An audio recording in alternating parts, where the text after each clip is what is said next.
আমার নাম শাইলা হাকিম। আমি কয়েকটা প্রশ্ন করব। তার প্রথমটা হলো, আজকের আলোচনার বিষয় ইসলাম ধর্মে নারীর অধিকার। সেখানে তো নারীরাই বেশি প্রশ্ন করবে। যদি বিষয়টা হতো ইসলামে পুরুষের দায়িত্ব ও কর্তব্য, তাহলে আরো ভালো হতো। আমার প্রশ্নটা হলো, আপনি আপনার লেকচারে বললেন, খুবই সুন্দরভাবে বললেন, যে একজন মহিলা না বলতে পারে যদি সে একজন বিশেষ লোককে বিয়ে করতে না চায়। তবে আপনার লেকচারে আপনি নিজেই বলেছেন যে নারীরা অর্থনৈতিকভাবে স্বনির্ভর হতে পারে না, এই কারণে যে সে উপার্জন করে না। আর এই লোকগুলিকে মেয়েটা না বলার পরেও মেয়েটার দেখাশোনা করবে ভালোভাবে। মহিলারা সবসময়ই পুরুষের দয়ার উপর নির্ভর করে এ ধরনের ঘটনার পরে। আমি আপনার কাছে এটার উত্তর চাই। এক্সকিউজ মি, আপনি দয়া করে আপনার প্রশ্নটা 2 বা 3 সেন্টেন্সে বলতে পারেন। আপনি আসলে কোন উত্তরটা চাচ্ছেন? আমি এখানে উপস্থিত সব শ্রোতাদেরই অনুরোধ করব অল্প কথায় আপনাদের প্রশ্নটা করবেন। সামাজিক পটভূমিটা আপনাদের মতো ডক্টর জাকিরও কিছুটা জানেন। আপনার প্রশ্নটা অল্প কথায় বলেন। আমার প্রশ্নটা হলো, আপনি বললেন যে কোনো মহিলা কাউকে বিয়ে করতে না চাইলে সেখানে না বলতে পারে, তবে পুরুষরা তাকে খাওয়াচ্ছে, তার যত্ন নিচ্ছে, মেয়েটা তাদের উপর নির্ভরশীল। মেয়েটা না বলার পরেও কি সেখানে নিরাপদ থাকতে পারবে? বোন, আপনি প্রশ্ন করলেন যে আমি আমার লেকচারও বলেছি যে একজন নারী বিয়ে করতে না চাইলে না বলতে পারে, কিন্তু এভাবে না বলে দেওয়ার পরেও সে মহিলা কি নিরাপদে থাকবে? আপনি মনে হয় আমার লেকচারটা মনোযোগ দিয়ে শোনেননি। আমি আমার লেকচারে বলেছি যে পরিবারে উপার্জনের দায়িত্ব থাকে পুরুষদের উপর। বিয়ের আগে দায়িত্ব থাকে তার বাবা অথবা ভাইয়ের সেই মহিলার থাকা, খাওয়া ইত্যাদি খরচ বহন করার। আর বিয়ের পর দায়িত্ব থাকে স্বামী অথবা সন্তানের সেই মহিলার খরচ বহন করার। যদি সে না বলে তারপরেও তার দেখাশোনার দায়িত্ব থাকবে তার বাবা অথবা তার ভাইদের উপরে। সে মহিলা অবশ্যই না বলতে পারে। আমি জানি না এখানে সমস্যাটা কি। এর পরের প্রশ্ন। আমি প্রকাশ লুটে প্রথমেই এই অনুষ্ঠানটা আয়োজনের জন্য আপনাদের ধন্যবাদ জানাচ্ছি।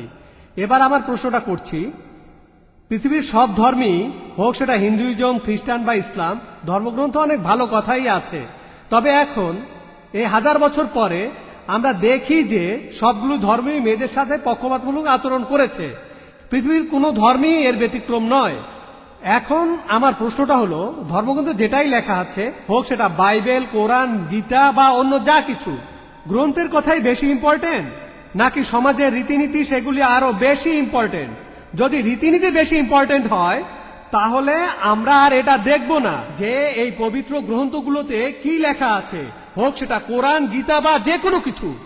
তাহলে এখন আমার প্রশ্নটা হলো, এই রীতিনীতির ব্যাপারে কি করা যায়? শুধু ধর্মগ্রন্থের কথা বলবো না, সেখানে কি লেখা আছে, এক্ষেত্রে আমরা কি করতে পারি? ভাই, আপনি খুব সুন্দর প্রশ্ন করেছেন।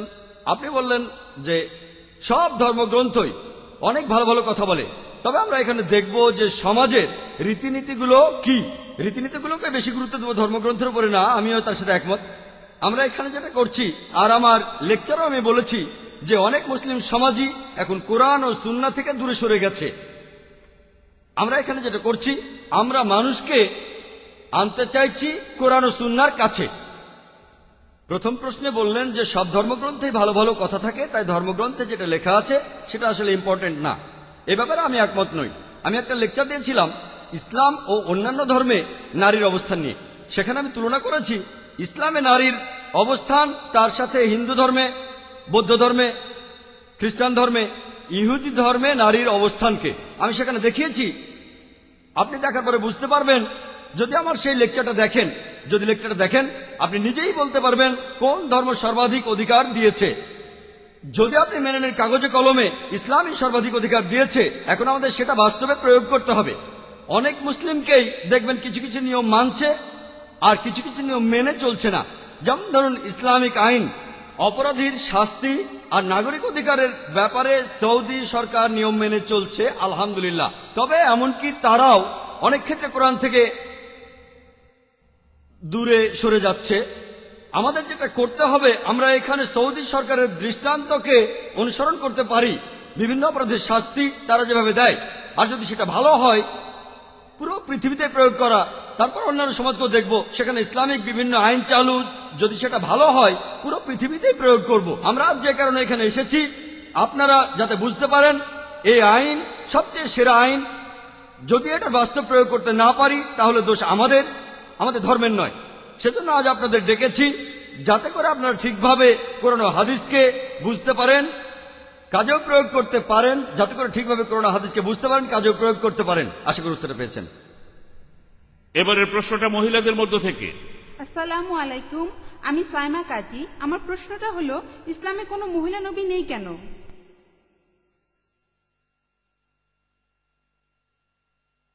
বোন, আপনি প্রশ্ন করলেন কেন ইসলাম ধর্মে কোনো মহিলা নবী নেই।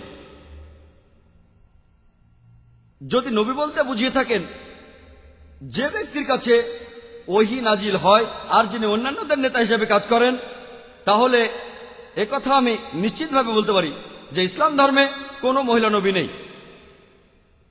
আমার মতে এটাই সঠিক, কারণ যদি কোন মহিলা কখনো আল্লাহ নবী হতেন, কোরআন পরিষ্কারভাবে বলেছে যে পুরুষ হলো তার পরিবারের নেতা, তাহলে পরিবারের নেতায় যখন পুরুষ, তাহলে একজন নারী কিভাবে সমাজের সব মানুষকে নেতৃত্ব দেবে। এবারে দ্বিতীয় অংশে আসি।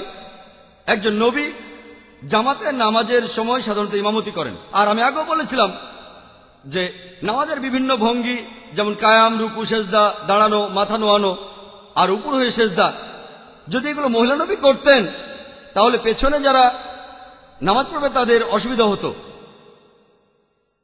আর এছাড়াও দেখবেন যে নবীজি সাধারণ মানুষের সাথে প্রায় প্রতিদিনই দেখা করতেন। কোন মহিলা নবী থাকলে ইসলাম পুরুষ ও নারীর অবাধ মেলামেশার অনুমতি দেয় না। যদি কোনো মহিলা নবী হতেন আর তিনি অন্তঃসত্ত্বা হন, সে সময় তিনি বেশ কয়েক মাসের জন্য তার দায়িত্বগুলো পালন করতে পারবেন না।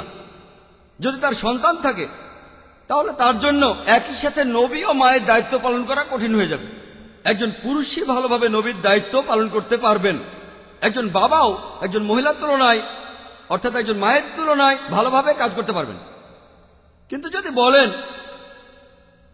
নবী হলেন সেই ব্যক্তি যিনি মনোনীত, যিনি বিশুদ্ধ আর পবিত্র, তাহলে অনেক উদাহরণ আছে। এ ব্যাপারে এখন যার কথা বলতে পারি তিনি বিবি মরিয়ম রাদিয়াল্লাহু তাআলা আনহা। পবিত্র কোরআনে সূরা ইমরানের 42 নম্বর আয়াতে উল্লেখ করা হয়েছে, ওয়াইজ কালাতিল মালাইকাতে ইয়া মারিয়ামু, যখন ফেরেশতারা বলেছিল হে মরিয়ম, ইন্নাল্লাহ আস্তাফাকি ওয়া তাহারাকি ওয়াস্তাফাকি আলা নিসাইল আলামিন, যে আল্লাহ তোমাকে মনোনীত ও পবিত্র করেছেন এবং পৃথিবীর নারীদের মধ্যে তোমাকে মনোনীত করেছেন। যদি আপনি বলেন নবী মানে সেই ব্যক্তি যিনি মনোনীত, যিনি বিশুদ্ধ, তাহলে আমরা এখানে উদাহরণ হিসেবে পাচ্ছি বিবি মারিয়াম রাদিয়াল্লাহু তাআলা আনহা, যিনি ছিলেন ঈসা আলাইহিস সালামের মা। আরো অনেক উদাহরণ আছে। পবিত্র কোরআনে সূরা তাহরিমের 11 নম্বর আয়াতে উল্লেখ করা হয়েছে, বলা হয়েছে যে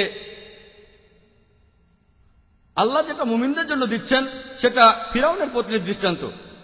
বিবি আসিয়া রাদিয়াল্লাহু তাআলা আনহা, তিনি আল্লাহ তাআলার কাছে প্রার্থনা করেছিলেন, আমার জন্য তোমার কাছে জান্নাতে একটি গৃহ নির্মাণ করো আর আমাকে ফিরাউন ও তার দুষ্কৃতি হতে উদ্ধার করো। চিন্তা করেন, তিনি ছিলেন সে সময়ের সবচেয়ে শক্তিশালী ফারাওয়ের স্ত্রী। তিনি সব রকম বিলাস বেসনের বদলে আল্লাহ সুবহানাহু ওয়া তাআলার কাছে চেয়েছিলেন বেহেশতের মধ্যে একটি ঘর। ইসলাম ধর্মে এমন 4 জন মহিলা নবী আছেন, একজন বিবি মরিয়ম, একজন বিবি আসিয়া, আল্লাহ তাদের শান্তিতে রাখুন। এছাড়াও অন্য নবীরা হলেন বিবি ফাতিমা ও বিবি খাদিজা, আল্লাহ তাদেরকেও শান্তিতে রাখুন। আশা করি উত্তরটা পেয়েছেন। এখানে কিছু দর্শক শ্রোতা আছেন যারা মাইকের সামনে এসে প্রশ্ন করতে চান না, তাদের জন্য চিরকুটের ব্যবস্থা রয়েছে। মাইকে আর 3টা প্রশ্নের পরে আমরা চিরকুট থেকেও বিভিন্ন প্রশ্ন করব। এবারে পরের প্রশ্ন। আমার নাম সমীর, আমি একজন স্টুডেন্ট। আমি যে প্রশ্নটা করব, আপনি বললেন যে ইসলামে পুরুষদের বিয়ে করার একটা সর্বোচ্চ সীমা রয়েছে, কিন্তু নবী মুহাম্মদের কেন 11 জন স্ত্রী ছিল? এভাবে কি বলা যায় যে তার যৌন আকাঙ্ক্ষা বেশি ছিল? ভাই, আপনি প্রশ্ন করলেন যে ইসলামে পুরুষদের বিয়ে করার সর্বোচ্চ সীমা যখন 4টা, তখন নবীজির কেন 11 জন স্ত্রী ছিল। আমি আপনার সাথে একমত। যে পবিত্র কোরআনের সূরা নিসার 3 নম্বর আয়াতে উল্লেখ করা হয়েছে যে তোমরা সর্বোচ্চ 4 জন স্ত্রীকে বিয়ে করতে পারবে। কিন্তু আরেকটা আয়াতে আছে সূরা আহজাবের 52 নম্বর আয়াতে উল্লেখ করা হয়েছে এরপরে তোমার জন্য কোনো নারী বৈধ নয় এবং তোমার স্ত্রীদের পরিবর্তে অন্য স্ত্রী গ্রহণও বৈধ নয় যদি তাদের সৌন্দর্য তোমাকে মুগ্ধ করে। তবে তোমার দাসীদের ব্যাপারে এটা প্রযোজ্য নয়। পবিত্র কোরআনে এই আয়াত সূরা আহজাবের 52 নম্বর আয়াতে একথা উল্লেখ করা হয়েছে, যেখানে নবীজিকে অনুমতি দেওয়া হয়েছে যে তিনি তার সব স্ত্রীকে রাখবেন, কিন্তু একই সাথে তিনি অন্য কাউকে বিয়ে করতে পারবেন না। যদি ভালো করে দেখেন কেন নবীজির জন্য অন্য নারীকে বৈধ করা হয়নি, আর এছাড়াও তিনি তাদেরকে তালাকও দিতে পারবেন না, কারণ পবিত্র কোরআনে আরো একটি আয়াতে বলা হয়েছে যে রাসূলের পত্নীদেরকে বিয়ে করা, তারা তালাকপ্রাপ্ত হোক অথবা বিধবা হোক, তোমাদের জন্য তারা বৈধ নয়, কারণ তারা উম্মুল মুমিনিন, তারা হলেন মুমিনদের মা। তাহলে কেউ নবীজির স্ত্রীদের বিয়ে করতে পারবে না, আর এছাড়াও নবীজি তালাকও দিতে পারবেন না। আর যদি ভালো করে দেখেন যে নবীজি কেন 11টা বিয়ে করেছিলেন, সেগুলো হয় সমাজ সংস্কারের জন্য অথবা রাজনৈতিক কোনো কারণে, যৌন তৃপ্তির জন্য নয়। তিনি প্রথম যে বিয়েটা করেছিলেন তিনি ছিলেন বিবি খাদিজা রাদিয়াল্লাহু তাআলা আনহা।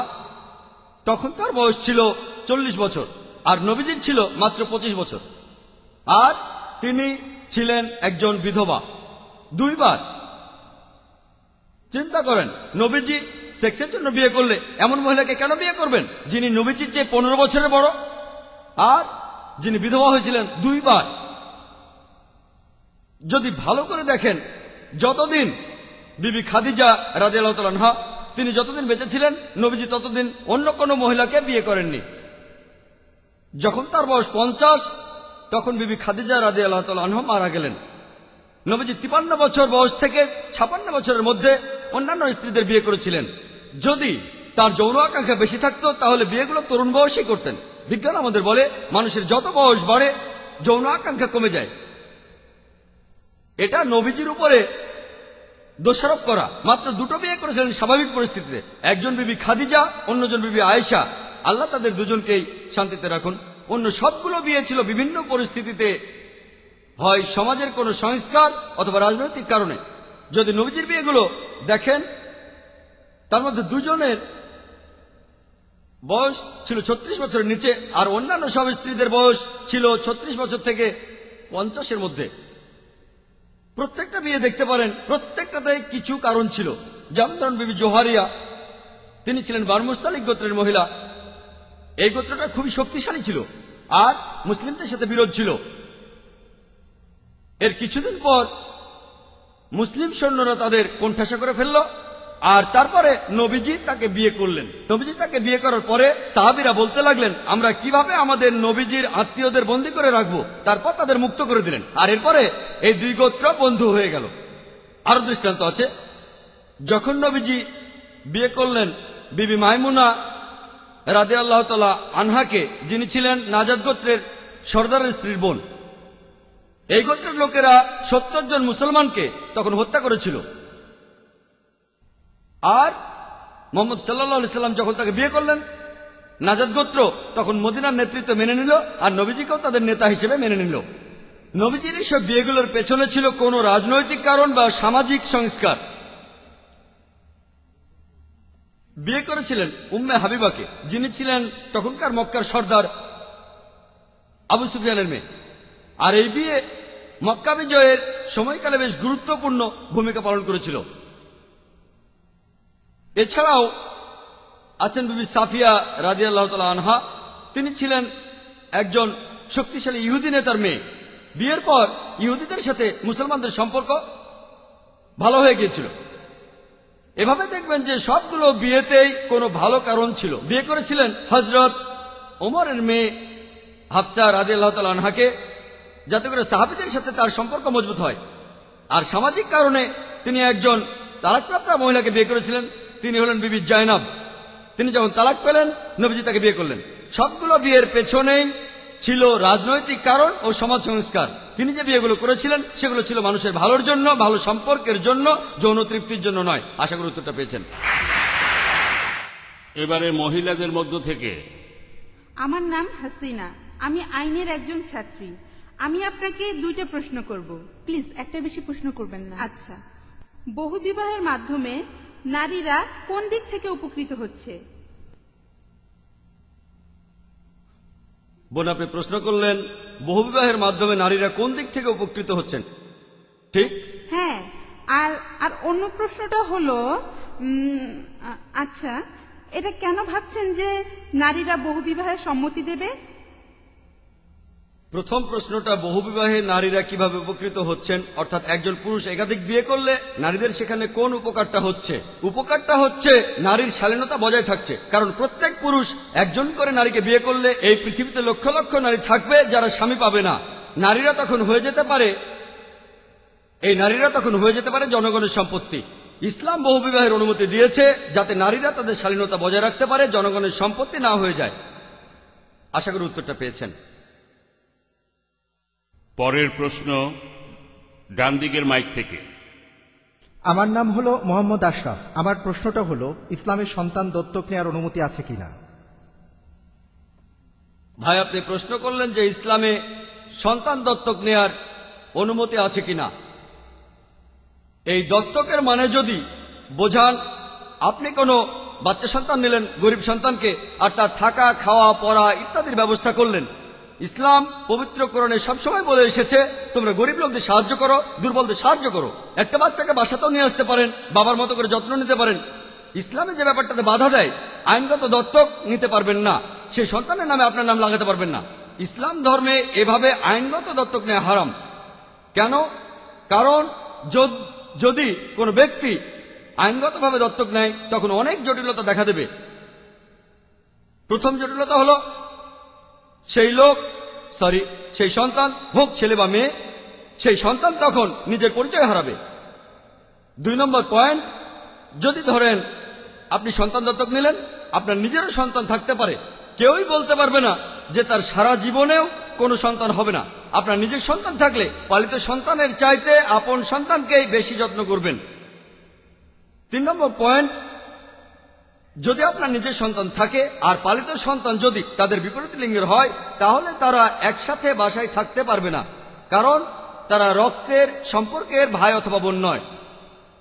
তারপরে পালিত সন্তান প্রাপ্তবয়স্ক হওয়ার পর, যদি সে মেয়ে হয়, প্রাপ্তবয়স্ক হওয়ার পর তাকে তখন হিজাব মানতে হবে তার তথাকথিত বাবার সামনে, কারণ সে তার আসলে প্রকৃত বাবা নয়। পালিত সন্তান যদি পুরুষ হয়, সে যদি ছেলে হয়, বড় হয়ে সে হবে একজন পুরুষ। আর সে যদি বিয়ে করে, এখানেও তার স্ত্রী পালন করবে তার শ্বশুরের সামনে হিজাব। এরকম আরো অনেক কারণ আছে। আর এগুলো ছাড়াও দত্তক সন্তানের কারণে আপনি আপনার আত্মীয়দের বঞ্চিত করবেন। যখন একজন লোক মারা যায় তার যে সম্পত্তি থাকে সেটা তখন ভাগাভাগি করা হবে, যেভাবে পবিত্র কোরআনে উল্লেখ করা হয়েছে। যদি সেই লোকের সন্তান থাকে আর যদি সন্তান দত্তক নেয়, সেক্ষেত্রে সেই লোক তার নিজের সন্তানকেই বঞ্চিত করবে। যদি সে লোক মারা যাওয়ার সময় কোনো সন্তান না থাকে, তখন তার স্ত্রী তিনি সেই সম্পত্তির অর্ধেক পাবেন। যদি সন্তান না থাকে, এটা তার মা সহ।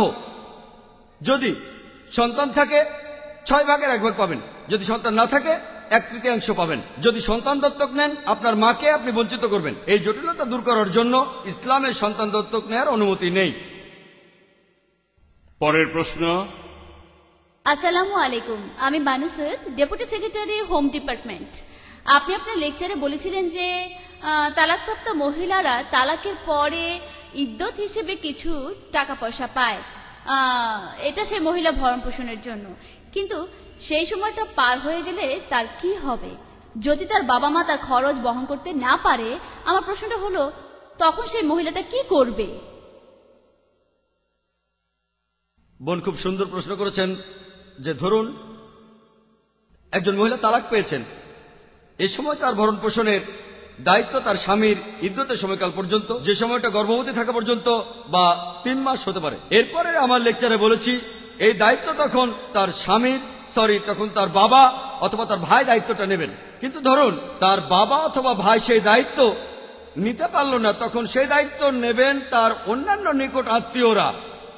যদি আত্মীয়রা সে দায়িত্ব নিতে না পারে তখন এই দায়িত্ব উম্মার, মুসলিম উম্মার। আমরা এমন প্রতিষ্ঠান তৈরি করব, জাকাতের ব্যবস্থা করব, যেটা দিয়ে এই মহিলা দেখাশোনা করতে পারি। যদি এসবের কোনো কাজ না হয় তখন ইসলামিক রাষ্ট্র সবশেষ উপায় হিসেবে এই মহিলার দায়িত্ব নেবে। আশা করি উত্তরটা পেয়েছেন। এবারে আমরা চিরকুট থেকে প্রশ্ন করা শুরু করব। এখন থেকে একটা প্রশ্ন হবে চিরকুটে আর একটা হবে মাইকে। একটা চিরকুট থেকে, একটা মাইক থেকে, এভাবেই বিভিন্ন প্রশ্নের উত্তর দেওয়া হবে। আসসালামু আলাইকুম, আমি সৈয়দ রিয়াজ, একজন ব্যবসায়ী। আপনি আপনার লেকচারে বললেন যে ইসলামে পুরুষ ও নারী সমান।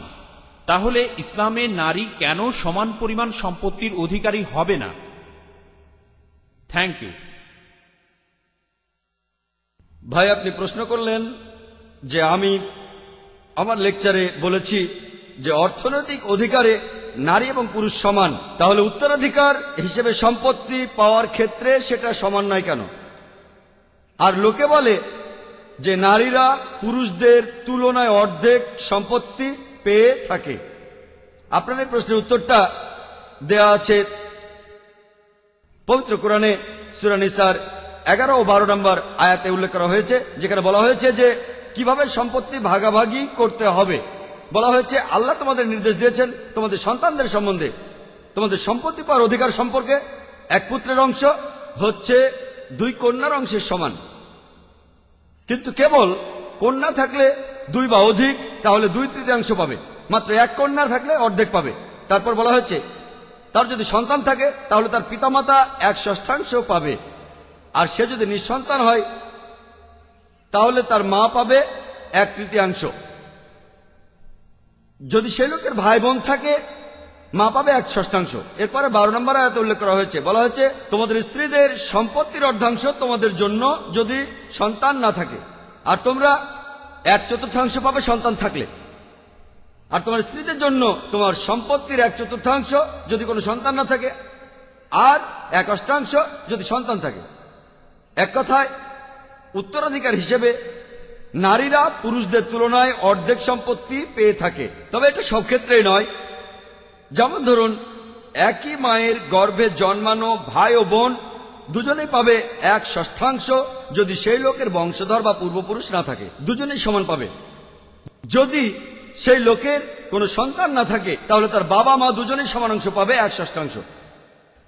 আর বিশেষ কিছু ক্ষেত্রে যে মারা গেছে সে যদি মহিলা হয়, কোনো সন্তান না থাকলে তার স্বামী এখানে পাবে অর্ধেক, মা পাবে 1/3 আর বাবা পাবে 1/6। তার মানে কিছু কিছু ক্ষেত্রে নারীরা অনেক সময় পুরুষদের চাইতে দ্বিগুণ সম্পত্তি পেয়ে থাকে। মা এখানে বাবার চাইতে দ্বিগুণ সম্পত্তি পাচ্ছে। তবে এই কথা মেনে নিচ্ছি যে নারীরা সাধারণত উত্তরাধিকারের সময় পুরুষদের তুলনায় অর্ধেক সম্পত্তি পায় কন্যা অথবা স্ত্রী হিসেবে। এটার উত্তরে আমি বলবো সেটা হলো যেহেতু পুরুষরা পরিবারের অর্থনৈতিক বিভিন্ন বিষয়ের দায়িত্ব নেবে, তাই তাদের সাথে যেন অবিচার করা না হয়, সেজন্য আল্লাহ পুরুষদের নারীদের তুলনায় বেশি পরিমাণে সম্পত্তির অধিকার দিয়েছেন। তা না হলে এখানে লেকচার দিতাম ইসলামে পুরুষের অধিকার।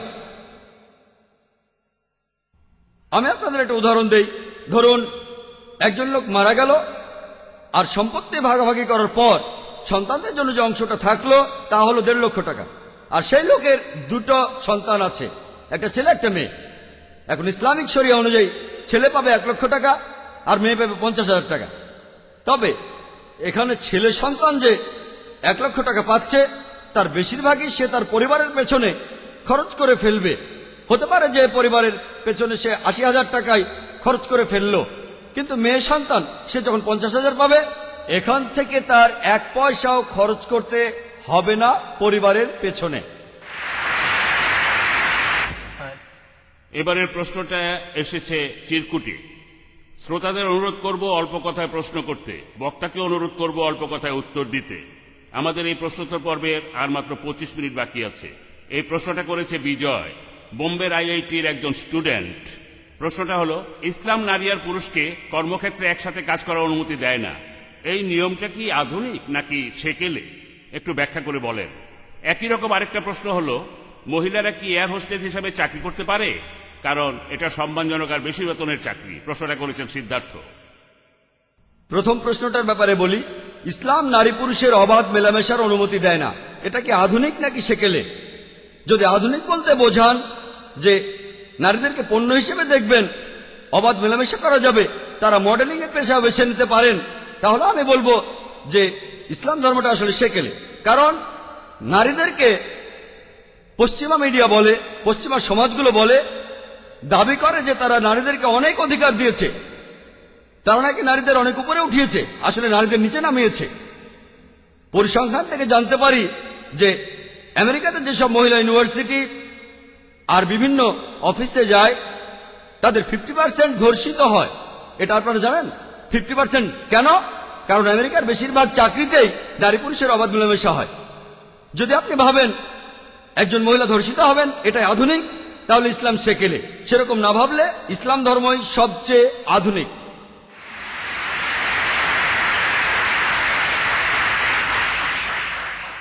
এবার দ্বিতীয় প্রশ্নের ব্যাপারে বলি যে একজন মহিলা কি এয়ার হোস্টেস হিসেবে চাকরি করতে পারবে?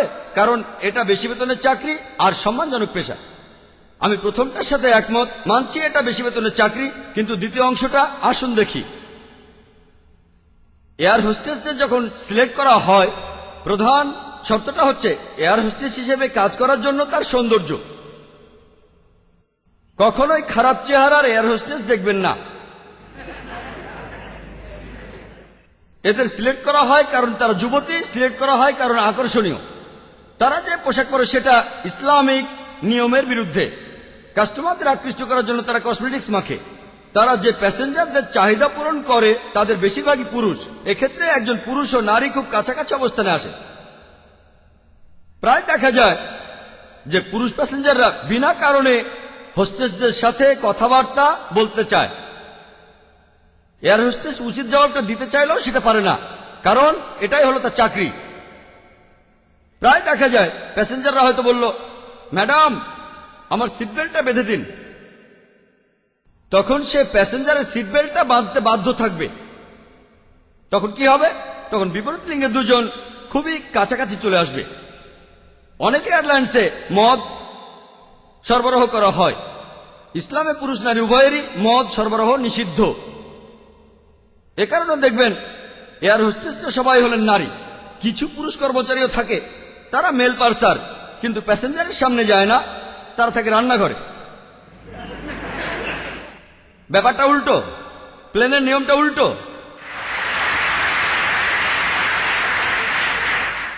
প্লেনে এই উল্টো নিয়ম। আর বিশ্বাস করুন, নারী কর্মচারী ছাড়া এয়ারলাইন্স চালানো সম্ভব নয়। এমনকি সৌদি এয়ারলাইন্স, তথাকথিত ইনভার্টেড কমা সবচেয়ে বেশি ইসলামিক, অনেকে তেমনটাই মনে করি, এমনকি তাদেরও মহিলা এয়ার হোস্টেস। কিন্তু যেহেতু সৌদি আরবে মহিলা পাওয়া কঠিন, তারা মহিলা আমদানি করে ইউরোপিয়ান হোস্টেস। দুমুখ নীতি, এছাড়া উপায় নেই।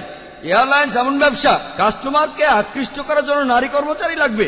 আর যদি এয়ারলাইন্সের নিয়মগুলো শোনেন তাহলে ধাক্কা খাবেন। যেমন ইন্ডিয়ান এয়ারলাইন্স, এছাড়াও এয়ার ইন্ডিয়া, তারা বলে নেয় যে আপনি সিলেক্ট হওয়ার পরবর্তী 4 বছর বিয়ে করতে পারবেন না। কিছু এয়ারলাইন্স এরকমও বলে আপনি গর্ভবতী হলে চাকরিটা চলে যাবে। ভাবেন, কিছু এয়ারলাইন্স বলে 35 বছর বয়সে রিটায়ার করতে হবে। কেন? কারণ সে আর আকর্ষণীয় থাকবে না। এটা কি সম্মানজনক পেশা বলছেন?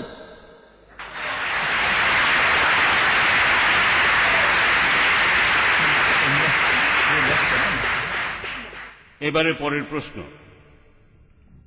আল্লাহর নামে শুরু করছি, তিনি পরম দয়ালু ও পরম করুণাময়। আসসালামু আলাইকুম।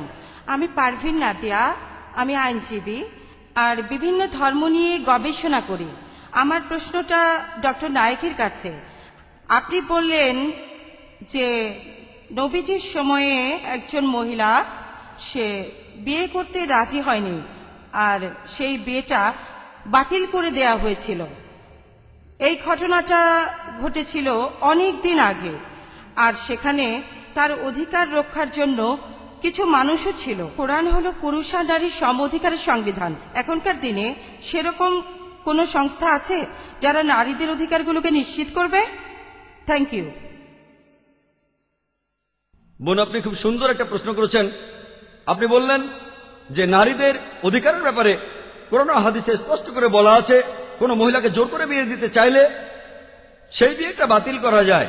এ ধরনের কোনো সংস্থা এখনকার দিনে আছে কি যারা এই বিষয়গুলো বাতিল করতে পারে? এমন অনেক সংস্থা আছে, যেমন ইরানে আছে, সৌদি আরবেও আছে। দুর্ভাগ্যজনকভাবে ইন্ডিয়ার সরকার এদেশের মুসলিমদের এমন কোন আদালতের অনুমতি দেয়নি। যদিও আমাদের জন্য একটা আইন আছে, কিন্তু সেখানে সব অধিকার দেওয়া হয়নি। যদি ইন্ডিয়ার সরকার এই অনুমতি দেয় যে আমরা মুসলিমরা এমন একটা সংস্থা বানাতে পারবো, তাহলে ইনশাল্লাহ ইন্ডিয়াতেও আমরা তেমন একটা সংস্থা পাবো। তাদের কিছু ক্ষমতা দেওয়া হবে, সব ক্ষমতা নয়। এবারের প্রশ্ন চিরকুট থেকে, ইসলাম ধর্মে কি কো এডুকেশনের অনুমতি আছে? এই প্রশ্নটা করেছে রাশেদ শেখ, একজন স্টুডেন্ট। ইসলাম ধর্মে কো এডুকেশনের অনুমতি আছে কিনা? ভাই, আপনি প্রশ্ন করলেন ইসলাম ধর্মে কো এডুকেশনের অনুমতি আছে কিনা, অর্থাৎ ছেলে আর মেয়ে একই স্কুল বা কলেজ বা ভার্সিটিতে পড়তে পারবে কিনা। প্রথমে আসুন দেখি ছেলে আর মেয়ে একই স্কুলে পড়াশোনা করতে পারবে কিনা। গত বছর একটা পত্রিকার রিপোর্ট এসেছিল, দ্য ওয়ার্ল্ড দিস উইক। তারা বিভিন্ন স্কুলে জরিপ করেছিল ইংল্যান্ডের বিভিন্ন ইউনিসেক্স আর কো-এড স্কুলগুলোর উপরে। আর সেই জরিপ বলছে যে ইউনিসেক্স স্কুলগুলোতে সব মিলিয়ে পরীক্ষার রেজাল্ট কো-এড স্কুলগুলোর চাইতে অনেক ভালো। টিচারদের ইন্টারভিউ নেওয়া হলে তারা বলেছিলেন যে ইউনিসেক্স স্কুলগুলোর ছাত্রছাত্রীরা কো-এড স্কুলের ছাত্রছাত্রীর চেয়ে পড়াশোনায় বেশি মনোযোগী। স্টুডেন্টদের ইন্টারভিউ নিলে তারা বলেছে তাদের বেশিরভাগই কো-এড স্কুলে পড়তে চায়, ইউনিসেক্সে না। আপনারা ভালো করে জানেন কারণটা কি। আর এরপর জরিপে বলা হয়েছে যে কো-এড স্কুলের স্টুডেন্টগুলো বিপরীত লিঙ্গের কাছে জনপ্রিয় হওয়ার জন্য বেশি সময় ব্যয় করে, পড়াশোনায় মনোযোগী হয় না। টিচারদের প্রশ্নে খুব স্মার্ট উত্তর দেয়। স্কুলে পড়াশোনার চাইতে তারা ডেটিং করাতেই বেশি সময় দিয়ে থাকে। আর সেই জরিপের শেষে মন্তব্যটা ছিল যে ইংল্যান্ডের সরকার তাদের দেশে আরো বেশি ইউনিসেক্স স্কুল বানানোর কথা চিন্তা করছে। আমেরিকার একটা রিপোর্ট অনুযায়ী বলা হয়েছে যে স্কুলে মেয়েরা তাদের ক্লাসমেটদের কাছে নিষিদ্ধ যৌন কৌশল শিখতে বেশি সময় ব্যয় করে, টিচারের কাছে সময় অনেক কম দেয়। ইন্ডিয়াতে এই একই রকম ব্যাপার ঘটে কম বেশি হারে। আসুন এবার দেখি ছেলে আর মেয়ে একসাথে কলেজ বা ভার্সিটিতে পড়ছে। স্কুলের যে সমস্যার কথা বলেছি কলেজ ভার্সিটিতে, সেগুলো আরো বড় আকারে দেখা যায়। নিউজ পত্রিকার একটা রিপোর্ট অনুযায়ী, এটা প্রকাশিত হয়েছিল 1980 সালের 17 মার্চ, তার 50 নম্বর পৃষ্ঠা, যেখানে বলা হয়েছে বিভিন্ন ভার্সিটিতে মেয়েদের উপর যৌন নির্যাতনের কথা। আমি এখানে এই রিপোর্টটা সম্পর্কে বিস্তারিত বলছি না, কারণ হাতে সময় কম। তবে সংক্ষেপে বলি, লেকচারার আর প্রফেসররা মেয়েদের ভালো গ্রেড দেওয়ার বিনিময়ে বিভিন্ন যৌন হয়রানি করেছে। একই ঘটনা ঘটেছে ইন্ডিয়ার বোম্বেতে। আর যৌন হয়রানির পর স্বাভাবিকভাবেই পড়াশোনায় মনোযোগ কমে যায়। গত বছরের একটা ঘটনা যেটা পেপারে হেডলাইনও হয়েছিল, সেই কলেজটার নাম ভুলে গেছি, সেখানে এক ছাত্রীকে 4-5 জন ছাত্র ধর্ষণ করেছে, একেবারে দিনের বেলায় কলেজ এলাকার ভেতরেই। আর দেখবেন এই রিপোর্টটা ছাপা হয়েছিল গত পরশুদিন 26শে আগস্টের টাইমস অফ ইন্ডিয়াতে। নিউ ইয়র্ক টাইমসের একটা রিপোর্ট দেওয়া হয়েছিল, আমেরিকাতে যেসব মেয়ে স্কুল ভার্সিটিতে যায় তাদের মধ্যে 25% মেয়ে ধর্ষিত হয়ে থাকে। এখন আপনাদের প্রশ্ন করি, আপনারা সন্তানদের স্কুলে পাঠাবেন পড়াশোনা শেখার জন্য, না যৌন কৌশল শেখার জন্য, নাকি যৌন হয়রানির জন্য? পড়াশোনার জন্য হলে আমি বলবো সন্তানদের তাহলে ইউনিসেক্স স্কুলে দেন। আর সব জায়গাতেই এরকম অনেক স্কুলে আছে। আশা করি উত্তরটা পেয়েছেন। আমি দর্শক শ্রোতাদের দৃষ্টি আকর্ষণ করছি, আপনাদের উদ্দেশ্যে বলছি, অডিটোরিয়ামের বাইরে থেকে আপনারা ডক্টর জাকির নায়েকের এই ভিডিও টেপগুলো কিনে নিতে পারবেন। এই ভিডিও টেপগুলো কিনতে পারবেন বিশেষ হ্রাসকৃত মূল্যে, প্রত্যেকটার দাম 150 রুপি করে। যে বিষয়গুলো এখানে পাবেন এই ভিডিওর: Bombay institute of journalist debate, যে ধর্মের বিভিন্ন রক্ষণশীলতা কি আমাদের স্বাধীন মত প্রকাশে বাধা দেয়? ডক্টর জাকির সেখানে কথা বলেছেন ডক্টর বিয়াস, ফাদার প্যারাইরা এমন বিশেষজ্ঞদের সাথে। এরপরে আছে রিলিজিয়নের দ্য রাইট পার্সপেক্টিভ, এটা অনুষ্ঠিত হয়েছিল নরিমন পয়েন্টে। আর Islam the universal religion, doctor Zakir এই লেকচারটা দিয়েছিলেন বোম্বেতে। আর Al Quran should it be read with meaning, এই লেকচারটা তিনি দিয়েছিলেন জুহুর SNDT ইউনিভার্সিটি হলে। এই ক্যাসেটগুলো আপনারা বাইরে কিনতে পাবেন। এছাড়াও আপনারা পাবেন পবিত্র কোরআন, এটার জন্য আপনাকে হাদিয়া দিতে হবে প্রত্যেকটার জন্য 150 রুপি। এটাতে ইংরেজি অনুবাদ, কোরআনের মূল আরবি আছে, আর অনুবাদ করেছেন আব্দুল্লাহ ইউসুফ আলী। এটাতে তার ব্যাখ্যাগুলো আছে। আমাদের কাছে প্রচুর প্রশ্ন আসছে, আর আপনারাও যথেষ্ট উৎসাহী হয়ে প্রশ্ন করছেন, কিন্তু একই সাথে আমাকে অন্য ব্যাপারও দেখতে হচ্ছে। আমাদের হাতে সময় বেশ কম, আমাদের হাতে আর 10-15 মিনিট সময় আছে, এর মধ্যে আমাদের অনুষ্ঠান শেষ করতে হবে। আমি আপনাদের অনুরোধ করব, একটা প্রশ্ন হবে এই কোণা থেকে, তারপরে বেলকনি থেকে, তারপরে এই পাশে। আর যেহেতু আজকের বিষয় নারী অধিকার, আবারও উপর থেকে মহিলারা প্রশ্ন করবেন। আর এই প্রশ্নগুলোর মাঝে মাঝে চিরকুট থেকে আমি কিছু প্রশ্ন ডক্টর নায়েককে করব। আপনাদের মধ্যে যারা আরো কিছু জানতে চান তাদের উদ্দেশ্য করে বলছি, এই বিষয়ের উপরে বা অন্য যে কোনো বিষয়ে, ইসলাম আর অন্যান্য ধর্মের উপরে আপনাদেরকে আমাদের লেকচার অনুষ্ঠানে আমন্ত্রণ জানাচ্ছি। সেখানেও থাকবে প্রশ্নোত্তর পর্ব। আয়োজনটা একটু ছোট আকারে। এটা শুক্রবারে দুপুর 3:45 সময় মহিলাদের জন্য, প্রত্যেক শুক্রবারই, আর প্রত্যেক শনিবার দুপুর 3:45 সবাই আসতে পারবেন। আর রবিবার সকাল 11:30 সবাই আসতে পারবেন। মুসলিম অমুসলিম সবাই আসতে পারবেন। আর সেখানে আপনারা খুবই আন্তরিক পরিবেশ পাবেন, সমালোচনা করতে পারেন, পরখ করতে পারেন, আর যে কোনো বিষয়ে খোলাখুলি বলতে পারেন ইসলাম ধর্ম নিয়ে। তবে বক্তাকে অথবা আপনাদের নিজেকে ছোট করবেন না। যদি আপনার মনে হয় আপনার কাছ থেকে আমাদের কিছু শেখার আছে, আমরাও খুশি মনে নিজেদের শুধরে নেব। আর আশা করব যে একইভাবে আপনারাও আমাদের সাথে খোলা মনে সবকিছু আলোচনা করবেন। এখনকার সমাজ আর পৃথিবীতে আমরা যেসব সমস্যার মুখোমুখি হই। এবারে পরের প্রশ্নটা করুন। ডক্টর নায়েক, আমার প্রশ্নটা হলো, বিগত 1400 বছরে শুধুমাত্র পুরুষ ওলামারাই কোরআন আর হাদিসের ব্যাখ্যা দিয়েছেন, আর আপনি আপনার লেকচারে কথা বলেছিলেন যে আয়েশা তিনি একজন বিশেষজ্ঞ ছিলেন আর অনেক হাদিসের ব্যাখ্যা দিয়েছেন। আমার প্রশ্নটা হলো, এখনকার দিনে এই পৃথিবীতে কতজন মহিলা ওলামা বা বিশেষজ্ঞ আছেন যারা কোরআন ও হাদিসের ব্যাখ্যা দিতে পারবেন? বর্তমানে কতজন? এখানে পার্সেন্টেজটা কত? আর একটা বিষয়, আর এটা বলেই শেষ করছি, এই প্রশ্নটা করার কারণ হলো, বাংলাদেশের তসলিমা নাসরিন তিনি যখন পুরুষদের বিরুদ্ধে একটা বই লিখলেন, মাওলানারা চেঁচামেচি শুরু করে দিল, কিন্তু সে সময় অন্য কোনো মহিলা ওলামাই তসলিমা নাসরিনের পাশে এসে দাঁড়ায়নি বা তার সমালোচনা করেনি। তসলিমার কথাগুলো তো আমরা সব জানি না, কারণ আমরা এই ইন্ডিয়ায় বসে সব জানতে পারছি না, অথবা পাকিস্তান থেকে অথবা ব্যাঙ্গালোর থেকেও জানতে পারছি না।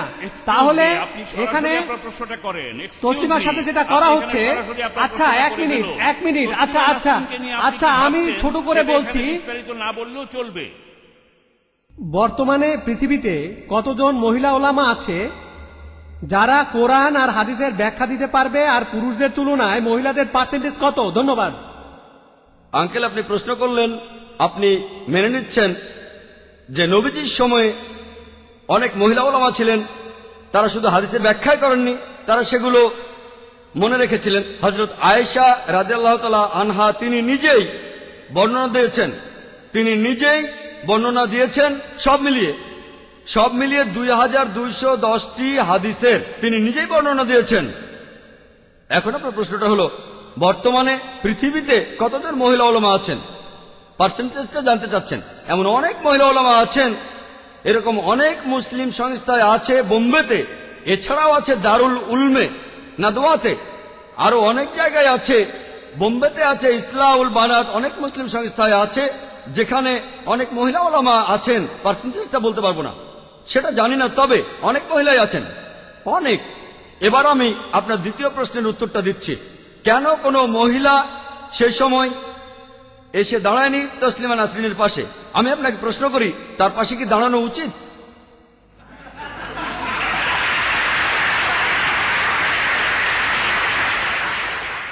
তসলিমা নাসরিনের প্রসঙ্গে যদি আমার মতামত জানতে চান তাহলে এই ক্যাসেটটা বাইরে কিনতে পাবেন। এই ক্যাসেটে আমি বিতর্ক করেছি, আর বোম্বে ইউনিয়ন অব জার্নালিস্ট এই বিতর্কের ব্যবস্থা করেছিল। সেখানে আমার বিপক্ষে ছিলেন ডক্টর বিয়াস, ফাদার প্যারেরা এবং অশোক সাহানি, যিনি মারাঠিতে লজ্জা বইটার অনুবাদ করেছেন। আমরাও সেখানে ছিলাম। আর তখন অনেক লোকই বলেছে, অনেকে আমাকে বলেছে ওই অনুষ্ঠানে যাবেন না, গেলে আপনার সমস্যা হবে, তারা আপনাকে ভুল বুঝবে। আর আমিও দ্বিধাদ্বন্দ্বে ছিলাম। অবশেষে আমার বাবা আমাকে বললেন, তুমি আল্লাহর নাম নিয়ে সেখানে যাও, এবং আমি গেলাম। আলহামদুলিল্লাহ, আলহামদুলিল্লাহ, শুধু আল্লাহর সাহায্য পেয়েছিলাম বলেই সেদিন আমি সফল হয়েছিলাম। আমি এতটাই সফল হয়েছিলাম যে একটা পেপারও খবরটা ছাপা হয়নি। জানেন আপনারা, একটা পেপারও না।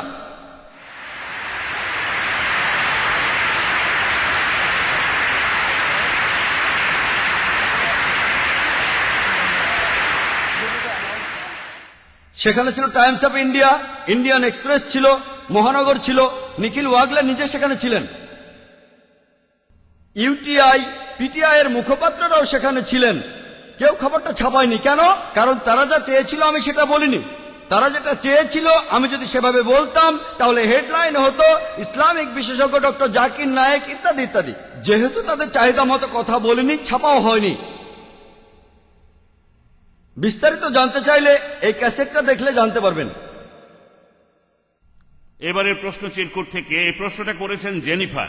প্রশ্নটা হলো, এটা কি শুধু স্বামীর অধিকার যে 3 তালাক বললে তালাক হয়ে যাবে? আর এখানে একজন মহিলা যদি তালাক চান তাহলে তাকে কি করতে হবে? বোন, আপনি প্রশ্ন করেছেন যে স্বামী তার স্ত্রীকে তালাক দিতে পারবে। আপনি 3 তালাক সম্পর্কে জানতে চাননি, সেটার উত্তরটা অবশ্যই আলাদা। আপনার প্রশ্ন হচ্ছে স্বামী তালাক দিতে পারে, স্ত্রী কি তালাক দিতে পারেন? সে ডিভোর্স দিতে পারে কিনা? একজন মহিলা তালাক দিতে পারে না, কারণ একজন পুরুষ তার স্ত্রীকে ডিভোর্স দিলে আরবিতে সেটাকে বলে তালাক। স্বামী স্ত্রীকে তালাক দেয়। তবে একজন মহিলা ডিভোর্স দিতে পারে। ইসলাম ধর্মে 5 ধরনের বিবাহ বিচ্ছেদ আছে। প্রথমটা হচ্ছে যখন দুজনেই এই বিবাহ বিচ্ছেদে সম্মতি দেবে, স্বামী স্ত্রী দুজনেই। তারা দুজনেই বলবে আমাদের মধ্যে মিল হচ্ছে না, আলাদা হয়ে যায়। দ্বিতীয়টা হচ্ছে যেখানে শুধুমাত্র স্বামীর ইচ্ছাতেই বিবাহ বিচ্ছেদ, এটাই তালাক। এখানে তাকে দেনমোহর শোধ করতে হবে, যদি না দিয়ে থাকে তাহলে তাকে শোধ করতে হবে। অন্যান্য উপহারগুলো স্ত্রীকে ফিরিয়ে দিতে হবে। তৃতীয় টাইপ, যেখানে স্ত্রীর ইচ্ছাতেই বিবাহ বিচ্ছেদ হয়।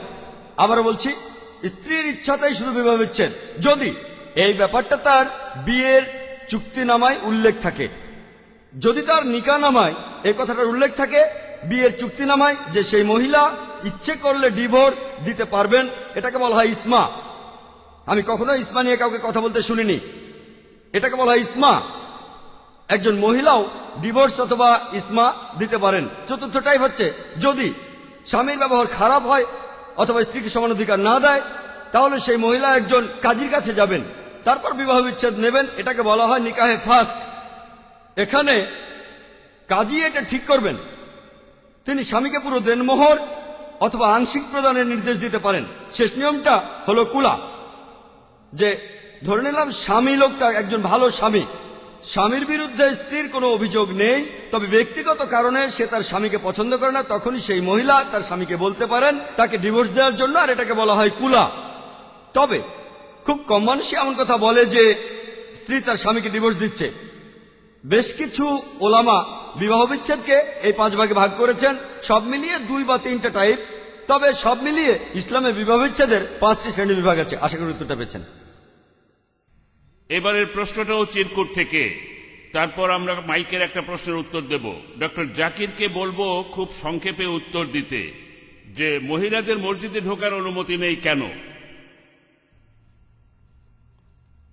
প্রশ্ন করা হয়েছে মহিলারা কেন মসজিদে যেতে পারে না। সংক্ষেপে বলাটা খুবই কঠিন। পবিত্র কোরআন বা সহিহ হাদিসে এমন কোনো কথা নেই যাতে মহিলাদের মসজিদে যেতে বারণ করা হয়েছে। কিছু লোক একটা হাদিসের কথা বলেন যে নবীজি বলেছেন মহিলাদের জন্য মসজিদে যেতে বাড়িতেই নামাজ পড়া ভালো, তাদের জন্য বাড়ির সামনের ঘর বাদ দিয়ে কোনো ভেতরের ঘরে নামাজ পড়া ভালো। তারা শুধু একটা হাদিসের উদ্ধৃতি দেন, অন্য হাদিসগুলো আর ভালো করে দেখেন না। আমাদের এই হাদিসটার প্রসঙ্গ বুঝতে হবে। নবীজি আরো বলেছেন, তোমরা যখন জামাতে সালাত আদায় করবে 27 গুণ বেশি সওয়াব পাবে। তখন একজন মহিলা নবীজিকে বলল, আমাদের বাচ্চা কাচ্চা আছে, আমাদের ঘরের কাজ করতে হয়, এগুলো ফেলে মসজিদে যায় কিভাবে? নবীজি তখন সেই মহিলাকে বললেন, কোন মহিলা ঘরে নামাজ পড়লে সেটা মসজিদের চেয়ে ভালো। তাদের জন্য ঘরের ভেতরে নামাজ পড়াটাই উত্তম।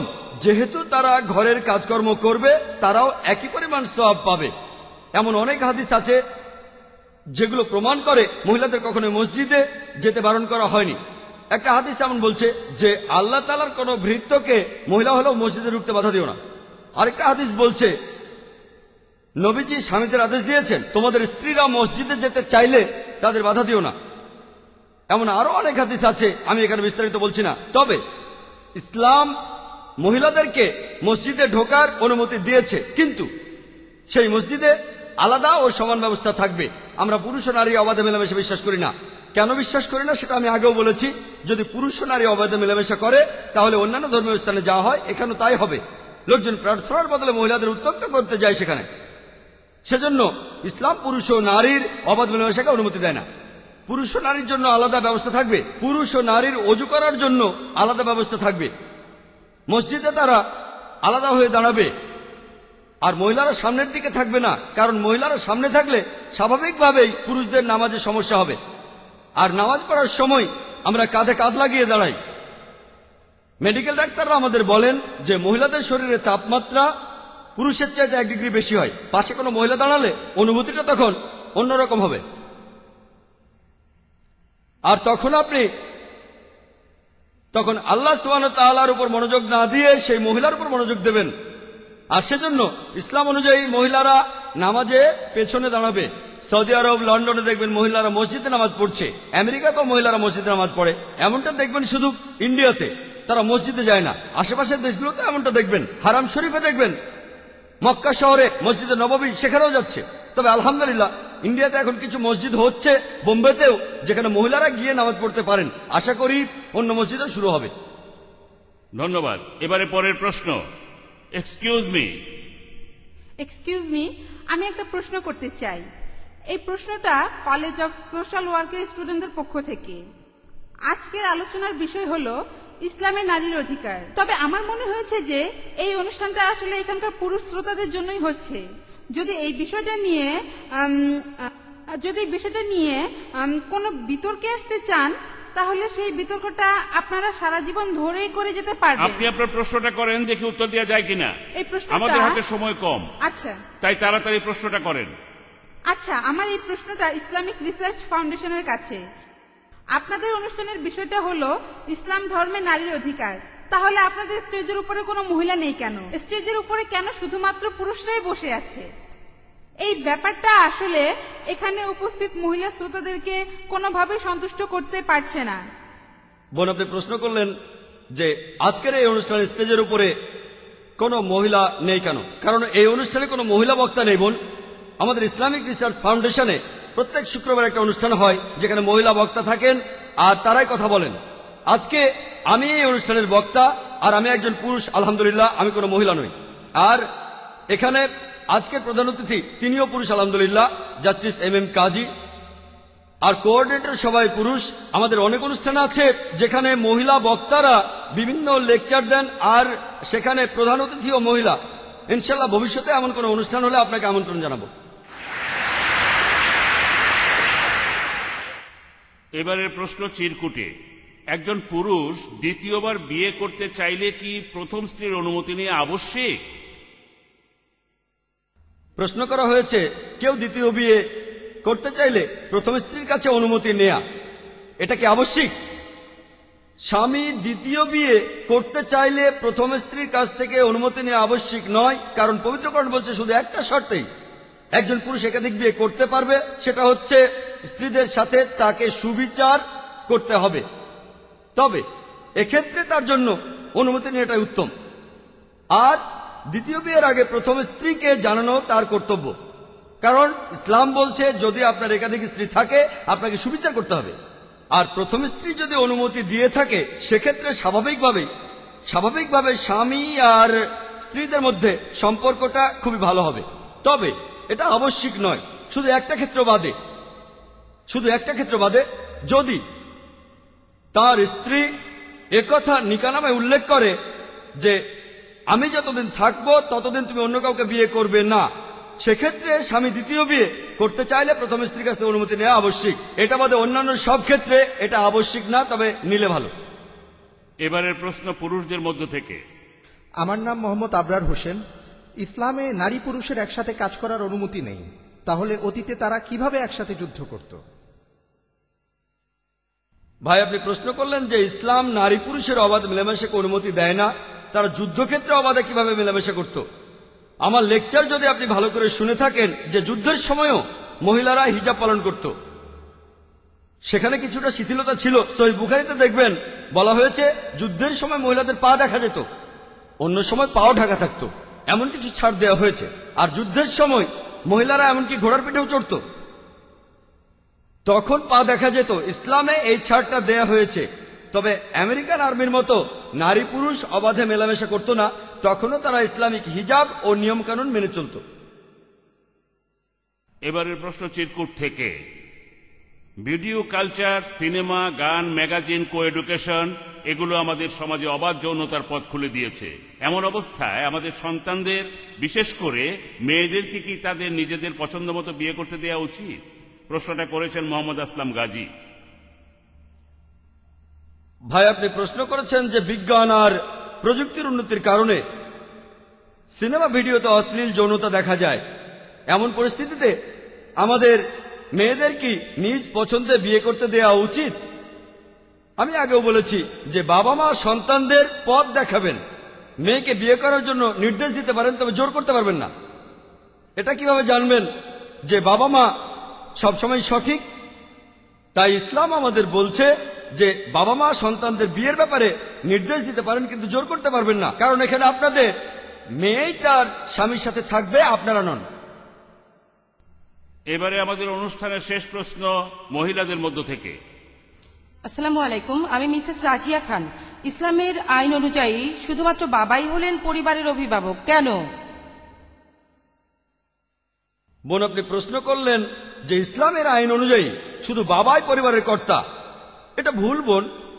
ইসলামিক শরিয়া অনুযায়ী কোন সন্তান তার শৈশবকালে আনুমানিক 7 বছর বয়স, 7 বছরের কম বয়স হলে মা হবেন তার অভিভাবক, কারণ সন্তানের শৈশবকালে মায়ের দায়িত্ব বাবার দায়িত্বের চেয়ে বেশি হয়। পরবর্তীতে তার অভিভাবক হন বাবা। তারপর প্রাপ্তবয়স্ক হলে এটা তখন সেই সন্তান নিজেই এটা ঠিক করবে সে কার সঙ্গে থাকবে। তবে এই অবস্থায় ইসলাম বলে যে সেই সন্তান যার কাছেই থাকুক না কেন, হোক সে বাবা বা মা, তখন সে দুজনের সাথেই দেখা করতে পারবে। আশা করি উত্তরটা পেয়েছেন। আপনাদের সবাইকে অনেক ধন্যবাদ।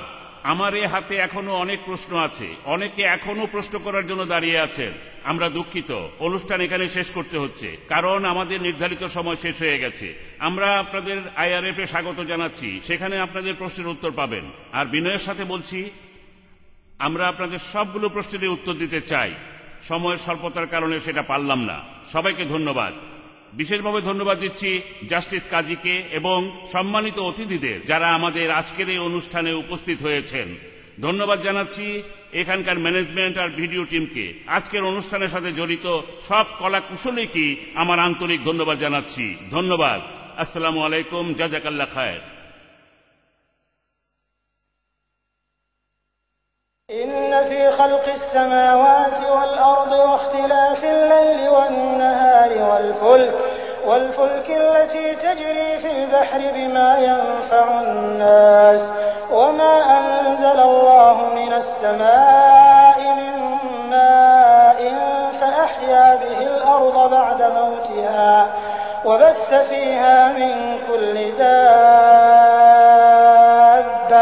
وتصريف الرياح والسحاب المسخر بين السماء والأرض لآيات لقوم يعقلون.